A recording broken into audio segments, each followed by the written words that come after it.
Мерейлі отбасы байқауының қорытындысы жарияланды. Қалалық кезеңде 4 жанұя үздік деп танылды. Айта кеткен жөн, бұл сын бір ай уақытты қамтыды. Всего подали заявки 10 семей. Қалалық кезеңде 10 отбасы қатысты. Біз 4 жанұяны жеңімпаз атадық. Әулеттердің табыстары, отбасылық құндылықтар назарға алынған болатын.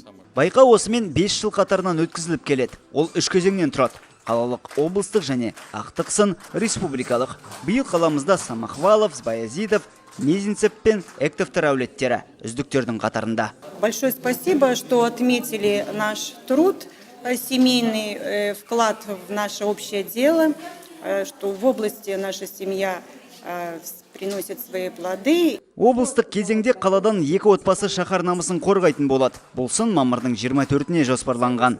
Үздік танылған отбасы республикалық байқауға қатыса алады.